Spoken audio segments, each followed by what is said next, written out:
Bonjour et bienvenue, voici notre tour d'horizon économique, géopolitique, sanitaire et boursier. Nous sommes le vendredi 21 juillet. Et pour comprendre comment tourne la planète finance, c'est sur la bourse au quotidien et nulle part ailleurs.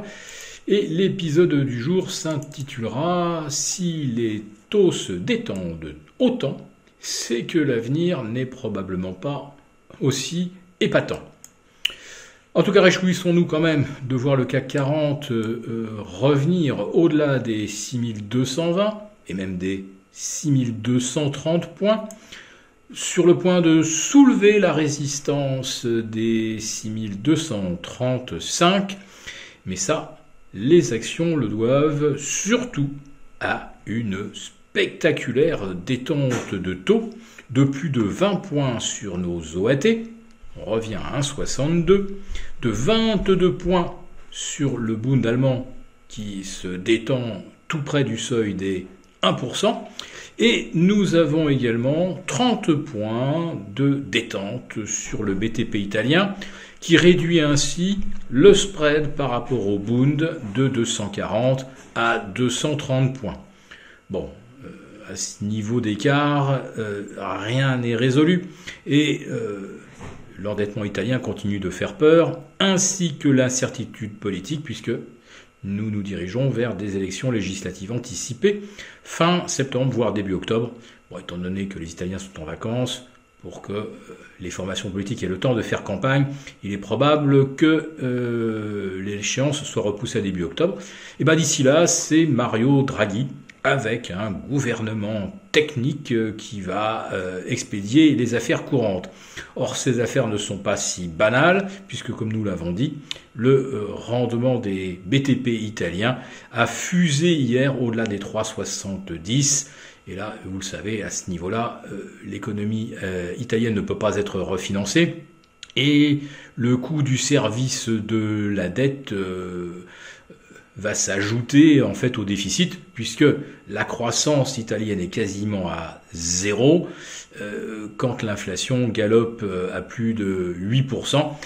Autrement dit, c'est comme si le PIB se contractait de 8%, ce qui signifie que les recettes fiscales vont se contracter à peu près d'autant, donc pas moyen évidemment de financer le coût de la dette dans ces conditions. Et si vous n'étiez pas convaincu que nous rentrons dans une période de contraction, eh bien, le PMI global européen, qui fait l'agrégation des données conjoncturelles dans le secteur industriel et le secteur des services, bascule sous les 50 points pour la première fois, je crois que c'est depuis juin 2021, il faudrait que je vérifie ça. Donc en fait, on est sur les pires anticipations d'activités qu'on ait connues depuis maintenant presque 1 an et demi. Voilà, ça c'est pour l'Europe. Et aux États-Unis, on a eu des indicateurs avancés qui sont tout aussi négatifs. L'indice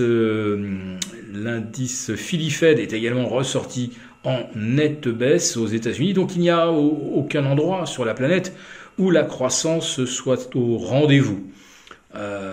Peut-être les Chinois, eux, parviendront-ils à doper leur économie parce qu'à 2 mois du plénum du Parti communiste, Xi Jinping va évidemment s'arranger par tous les moyens pour que le tableau économique soit le plus favorable, autrement dit, démontre la pertinence de son action et à quel point la Chine navigue vers un avenir radieux si son mandat était prolongé de 4 années supplémentaires.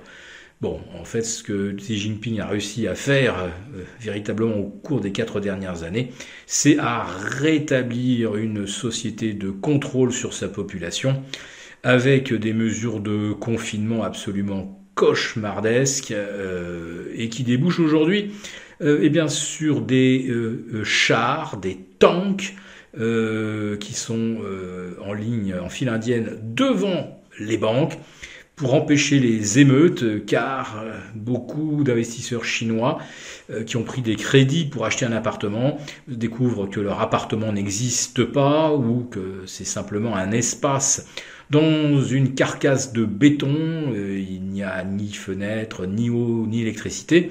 Et c'est donc pas occupable, ce n'est pas vendable. Et les gens, non seulement ne veulent plus payer ce crédit, mais veulent également récupérer leur argent. Et là, leur banque leur disent, eh bien non, c'est pas possible, l'argent est gelé. Alors après ça, on vous balance n'importe quelle explication complètement bidon. Et quand vous venez pour vous manifester votre désarroi, eh bien, ce sont les chars et les mitrailleuses lourdes qui vous menacent. Voilà donc la Chine de Xi Jinping. Alors s'il utilise les canons et les mitrailleuses sur les gens qui le réélisent, qui votent pour lui, il a peut-être une chance effectivement d'être réélu. Voilà. Alors nous ne serions pas complets si nous ne faisions pas un petit tour d'horizon qui passe par l'or et l'argent, qui ont testé hier des plus bas quasiment historiques, en tout cas des plus bas de 2 ans. À 18,25 $ l'once pour l'argent et 1681 sur l'or. Donc on est revenu là sur des planchers qui remontent à mars 2021 avec la brusque détente des taux. Et bien voilà, c'est une des raisons de ne pas acheter d'or ou d'argent qui s'envole. On peut peut-être s'attendre à un rebond beaucoup plus marqué que ce qu'on a eu depuis hier, avec une once d'or à 1725, quasiment inchangé, quand les taux ont perdu 20 points. Voilà, un secteur à surveiller. Nous vous souhaitons un très bon week-end, et si cette vidéo vous a plu, n'hésitez pas à nous mettre un pouce.